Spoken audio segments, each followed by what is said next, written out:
Our focus today is going to be on understanding the principle of self-manifestation. Write that down. If I was to be asked what is my greatest advice to give you as a young man or young woman, it would be this message. People are not looking for you. They are looking for what you are carrying. And if you don't manifest what you are carrying, the world will ignore you. Because you exist doesn't mean you're going to be successful. Because you are on the planet doesn't mean that people are going to notice you. You can live an entire life and not be noticed by humanity. We can bury you in a cemetery and we would never know you were here except for that tombstone. And the reason is because most of the humans on earth live on earth but never manifest themselves. And so the most important goal in your life should be self-manifestation. Now this is how you know you're not living in your gift. If when the alarm clock goes off in the morning and you ain't happy about it, you ain't doing what you want to do. See, you fighting upstream, you going against what God created you for. If your job makes you sick to go to, if you're unhappy with waking up to go to where you got to go, it's because you ain't living in your gift. Some people are born to be teachers, caregivers, nurses, babysitters. Those are gifts. If you're living in your gift, you're cool. It's just if you ain't. If you fry chicken better than everybody else, you should be somewhere frying chicken, man. If you do hair better than everybody else, you should be somewhere doing somebody's hair. Those are gifts. Telling jokes was a gift. They're just not just running, jumping. If you paint, you should be painting. If babysitting is what you really do, you should be babysitting. You doing anything. If you fix cars, you work with your hands. You're supposed to be working with your hands. You do anything else, when that alarm clock go off in the morning, you ain't gonna like it. Now, if you waking up, you going down there, they ain't paying you what you want, you hate your coworkers, you down there, your boss has no business being your boss. I just never thought that anybody should be in charge of me. I always saw myself free. I just want to come to work. This is all I want to do. Bishop Jake said this, that I would hate to die and never do the thing I was born to do. You should look into that before you mess around and check out of here. Write this down, please. Discontent is the seed of change. In other words, you will never change what you tolerate. How many times have you said, I need to change this, but you keep doing it? Inspiring habit. It's because you tolerate it. Whatever you tolerate will never change. So how do you break a toleration? Here's my advice. Write this down. You will never become what you could be until you become angry with what you are. Anger brings change. Your life is defined by what you hate. Can you write that down right now? Whatever you don't hate, you allow. And whatever you allow, you will never change. People say that God is love. And sometimes we use that to accommodate evil. But the Bible says God also hates things. The great King David wrote 7 things God hates. Solomon wrote 14 of them. What kind of habits do you have? What is your secret habit? What is your public habit? You're designing your future with that habit. We don't decide our future, we decide our habits. And our habits decide our future. If you have a habit of watching television, your future is designed in that habit. So the power of a habit can control your destiny.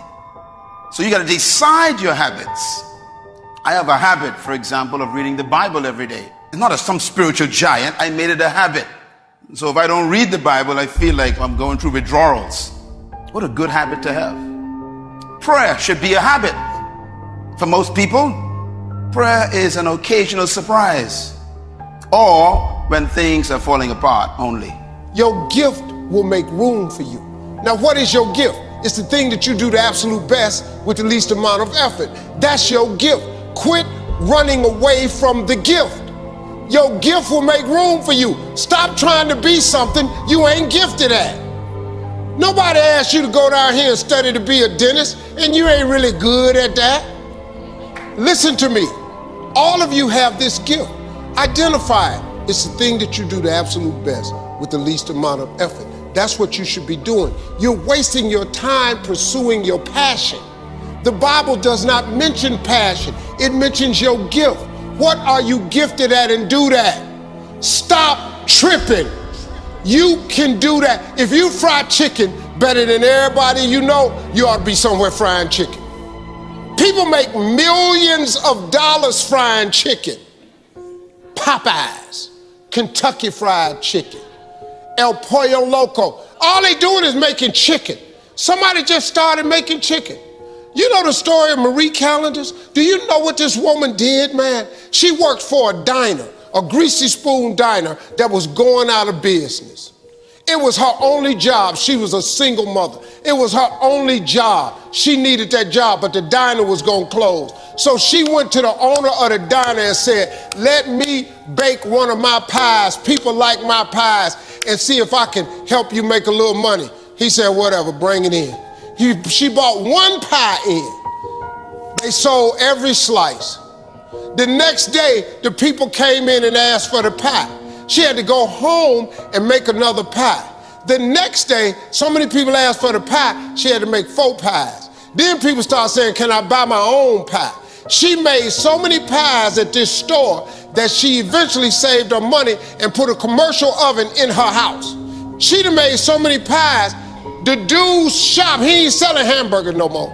All he's selling is them pies. That's how Marie Callender got started. Marie Callender now has over 120 restaurants.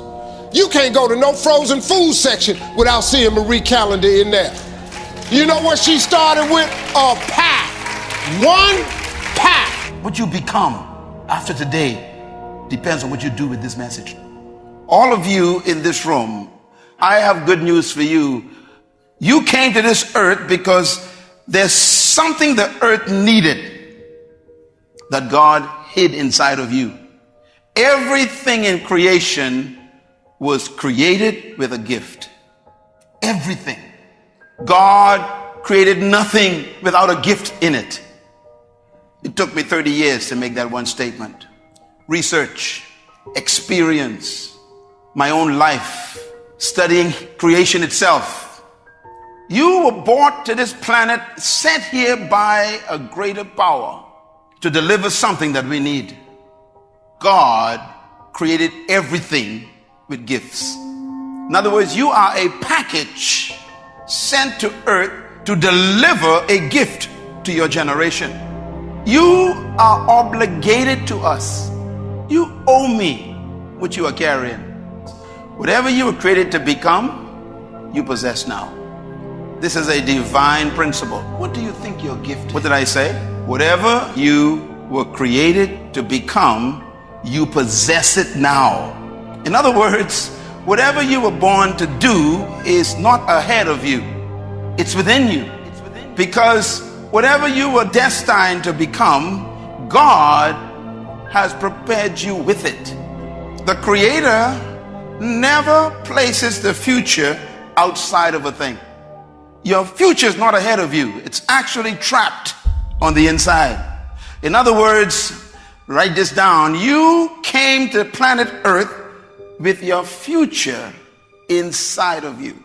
I say it this way: God hid your future in a place where He knew you couldn't miss it. A gift is the inherent capacity to fulfill a function that meets a need in creation. Every word is important here. Inherent means no one can give this to you. You came with this. No prophecy can give you a gift. A prophecy may stir it up. This session is probably one of the most important sessions in your life because you are still stuck looking for a job. You know what's good about gifts?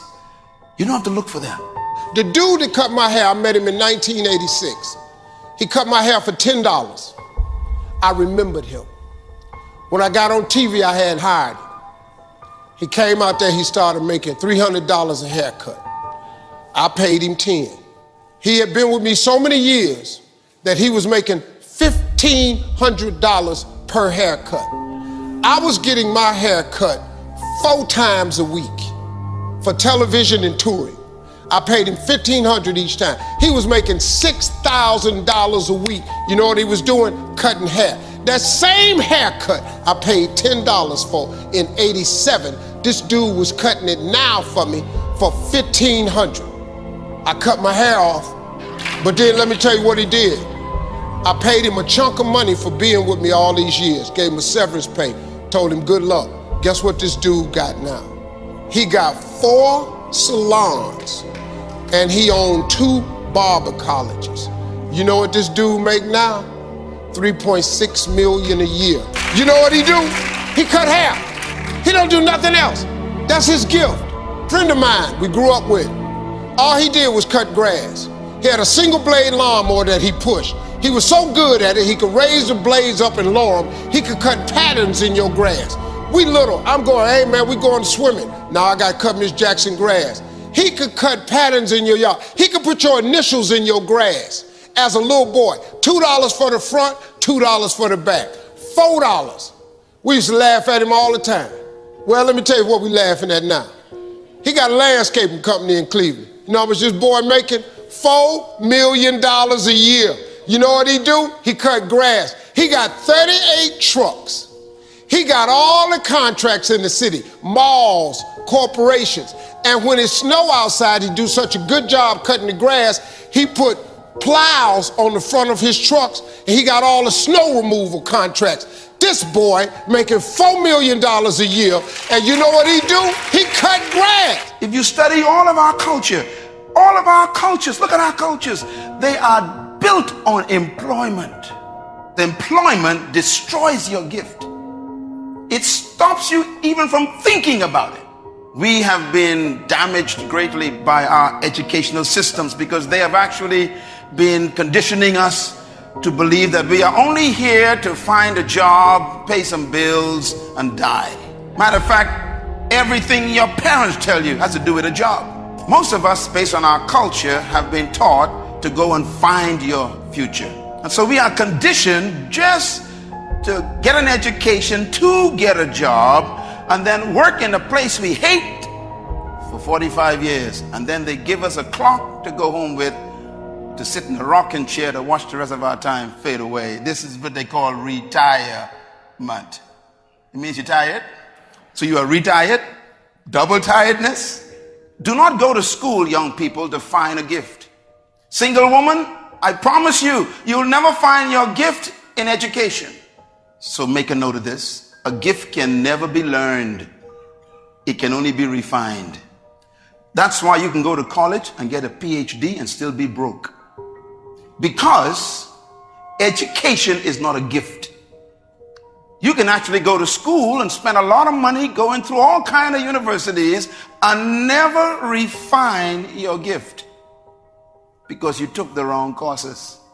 Most people, God forbid, in this room, went to college and studied the wrong thing because your decision to choose a certain area of study was motivated more by economic potential than personal fulfillment. And so now you are depressed because you are not fulfilling your gift. Well educated and still trying to pay a phone bill. Even your career may not be your gift, is what I'm saying. And God may send this message to you right now to tell you it's time to change your career into your call. I was speaking at a school once. I was talking to the students. The principal was mortified with my message because I was telling the truth. I was telling the kids, your education is important, but your education is not the most important thing in your life. I'm sorry, it's not. Your dream is the most important thing in this world. It tops your education. Your dreams dwarf your education. I said, and the principal came up on the stage while I was speaking, don't ever say that to my school again. Well, I'm just telling you, dog. You can save your kids a lot of pain if you ever talk to them about their dreams. You got to talk to young people about their dreams. See, it's not your education. The Bible don't even mention education. It ain't even in there. The Bible says a man without a dream or vision shall perish. If you talk to kids about their dreams, your dreams can spur you to get the education. But if you never find out what a child is dreaming about, you can't hold their attention. It's the dream, man. If you got a kid that want to be an airplane pilot, you can quit talking to him about education. Talk to him about being a pilot, how great it is, where he'll be able to fly. Then he'll do math, he'll do engineering, he'll go to science, because he wants to be a pilot. It's the dream that's the biggest thing. People killing me, man, with this education. I ain't knocking education, but you can make it without education. I ain't got one. You know how many people got degrees, ain't working? Ain't working nowhere. Now, if you want to be a doctor, lawyer, dentist, stuff like that, you got to go get education. We're not talking about that. But you keep going to get all these pieces of paper hang on your wall. You got one degree, you ain't make it with that. Your life will never be a straight path. I began at Fordham University as a pre-med student. I took a course called cardiac morphogenesis. I couldn't read it, I couldn't say it, I sure couldn't pass it. So then I decided to go into pre-law, then journalism. And with no academic focus, my grades took off in their own direction. I was a 1.8 GPA one semester, and the university very politely suggested that it might be better to take some time off. I was 20 years old, I was at my lowest point. And then one day, March 27th, 1975, I was helping my mother in her beauty shop. There was this older woman who was considered one of the elders in the town, and I didn't know her personally, but I was looking in the mirror, and every time I looked at the mirror, I could see her, but she was staring at me. She said something I'll never forget. She said, "Young boy, I have a prophecy, a spiritual prophecy." She said, "You are going to travel the world and speak to millions of people." Now, mind you, I'm 20 years old, I'm flunked out of school. So when I got back to Fordham that fall, I got in, I changed my major once again for the last time. And in the years that followed, just as that woman prophesied, I have traveled the world and I have spoken to millions of people through my movies. I found that nothing in life is worthwhile unless you take risks. Nothing. 2 Corinthians chapter 4, verse 7, read. But we have this treasure. Where is it hidden? In jars of clay, earthen vessels, your body. To do what? To show forth that this all-surpassing power is from God and not from us. Lord, have mercy. God says, I put that stuff inside of you. What are you supposed to do with it? Show it forth. Manifest yourself. And what happens afterwards? It says, and we are hard pressed on every side, but not crushed. We are perplexed sometimes, but not in despair. In other words, no matter what you go through, the gift is still there. In despair, I lost my house. God said, but you still got the gift. The bank took back the car. I still got the gift. My girlfriend left me, but I still got the gift. Write this point down, please. The gift is the source of value to the created thing. Let me say it again. Your gift is the source of your value. Your value comes from your gift.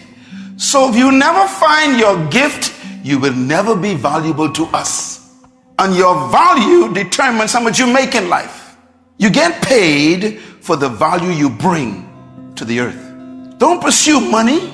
Whatever gives you value is the source of your wealth. And sometimes people try to make money from their gift too early. My advice is give it away free. Because when you give your gift away free, it gets exposed. Even a drug dealer knows about this. They give you the first one free. You must be serving your gift. How many years have I taught? I mean, from I was 15 years old, and the vision is teaching the word of God, never got a cent. And someone gives me $10,000 a day for speaking, you get jealous of me. I gave it away free for 15 years. You're trying to get paid, you even ain't there for 15 hours. Give it away free. Serve your gift. Volunteer. I was 27 years old, October 8th, 1985, Hilarities Comedy Club. Walked in the comedy club, first time in my life, won amateur night, $50. Drove 40 minutes home, cried all the way home. This girl I rode with, she said, why you crying? It ain't but $50. You don't even understand. I'm born. She said, what you mean you born? I said, I know what I'm gonna do the rest of my life. She said, you ain't winning but $50. No, I've been praying my whole life, God, what is it? My life gotta be more than this. I won that comedy competition.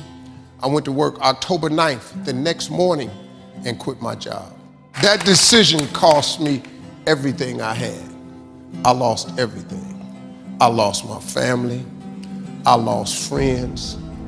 I lost everything. I became homeless. I lived in a car for 3 years. But I just saw this, I saw this vision. I just pursued it. I said, wow, that's it.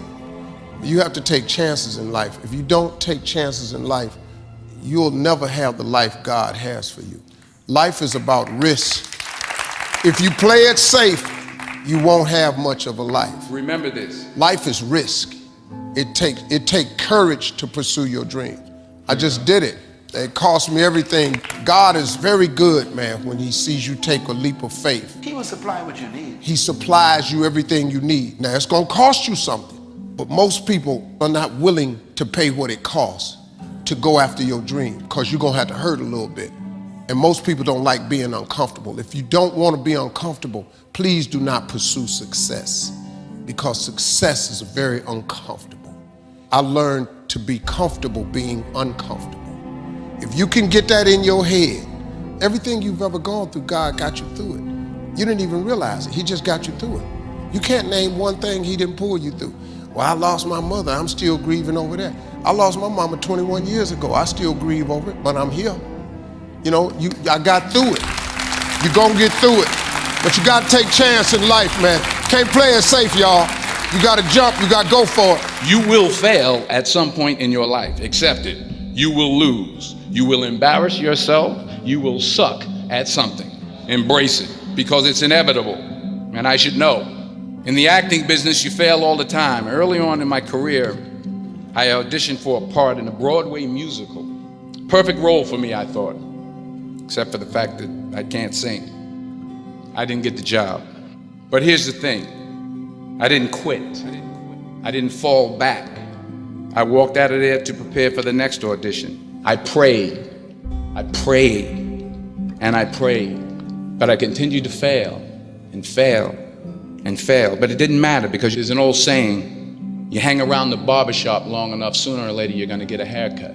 So you will catch a break, and I did catch a break. If you don't fail, you're not even trying. To get something you never had, you have to do something you never did. Imagine you're on your deathbed, and standing around your deathbed are the ghosts representing your unfulfilled potential, the ghost of the ideas you never acted on, the ghost of the talents you didn't use. And they're standing around your bed, angry, disappointed, and upset. They say, we came to you, you could have brought us to life, and now we have to go to the grave together. So you gotta get out there, you gotta give it everything you got, whether it's your time, your talent, your prayers, or your treasures. The question is, what are you going to do with what you have? I'm not talking about how much you have. Whatever your gift is, what are you going to do with what you have? Last one, secure the next generation. Have you noticed that every fruit gets seed in it? Every fruit gets seed in it because the fruit must maintain the future. That's my whole life. My whole life is to help people better than me. That's why I teach you so much. I want you to be great people. 10 keys to success. How to release your purpose. Number 1, you must first understand your destiny. Number 2, you must have a vision of your gift. See the finished product. Number 3, believe you have the ability to fulfill it. Number 4, you must live by the laws that protect that gift. We call them principles. Number 5, you must have a plan laid out to go toward your gift. Inspiring habits. Number 6, you must have the right people around you, because there's some gift killers. Gift killers. There's some folks who are suffocators. Because they fail, they want you to fail. They ain't going nowhere, and they want to take you with them. You got to be careful with the people you have in your life. And number 8, persistence. You got to handle the pressure to go after your gift. Because you live in a culture that doesn't want you to manifest your gift. The beautiful thing is, when you manifest it, then all of a sudden they become your friend, because they want to eat your gift. Number 9, you must persevere to bring forth your gift, because you will always have resistance and opposition, discouragement, failures, but you got to keep coming back. And number 10, you must pray over your gift every day. Pray to the one who gave it to you to give you wisdom to manifest it. I pray every day about my gift. You pray for your purpose. You don't pray for food. You don't pray for clothing. You want to pray for your role in God's kingdom, your delivery system, what you're supposed to bring to this thing. That's what you pray for. Oh God, show me how to do it. Revive it, refine it, define it for me. Keep it fresh, Lord. Let me see this purpose. That's what I pray for. The best things in life is on the other side of fear. It's on the other side of fear. But fear freezes people, man. The fear of failure freezes people. Suppose I don't do it. If you don't do it, you might not make it. That's a for sure. So that's just my opinion. That's probably not what most people share, but your dream, man, it's what you dream about. You got to dream about something so big that it dwarfs all your fears. The way you overcome fear is with your dream. You got to make your dream so big that nothing matters except that dream. You're willing to do everything that's necessary. Nelson Mandela said, "There is no passion to be found playing small and settling for a life that's less than the one you're capable of living." Because taking risk is not just about going for a job. It's also about knowing what you know and what you don't know. It's about being open to people and to ideas. To not only take risks, but to be open to life, to accept new views, and to be open to new opinions, even though you're scared stiff. While it may be frightening, it will also be rewarding, because the chances you take, the people you meet, the people you love, the faith that you have, that's what's going to define you. Know your purpose, believe your assignment, document your vision, put it on paper. You were sent to earth to release your hidden potential. Hold a mango seed in your hand and see a mango. That's what vision is. You see the end result. Do that with your life. Submit to the right environment. Even though you see the mango in the seed, you got to plant that seed in the ground and give it water and give it nutrients. Your greatness could be destroyed by a wrong environment. The books you read, the people you are with, the places you go, the church you attend, all relate to what you become. Feed on the right materials. When you put that fertilizer on that seed gets happy.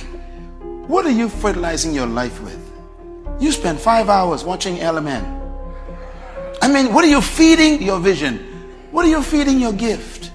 You go over this in different clubs and all this stuff. God is saying, what are you doing? What are you feeding your gift? Give your gift time to develop. You'll never get mangoes from a mango seed in a day. Go through the process. Persist under pressure. When you plant that seed in the ground, all the pressure, the earth is on top of that. But the pressure is important for the seed. The pressure of your life tests the reality of your gift. Whatever stops you is how strong you are. Never be discouraged. Never hold back. Give everything you got. And when you fall throughout life, remember this: fall forward. Your gift is supposed to produce more seed. You should be mentoring people all the time to become greater than you. Produce others who will do great things. Serve your gift to the world. Then you are a great seed. Fish came from the water, they got to stay attached. You came out of God. Don't try to fulfill your gift without God.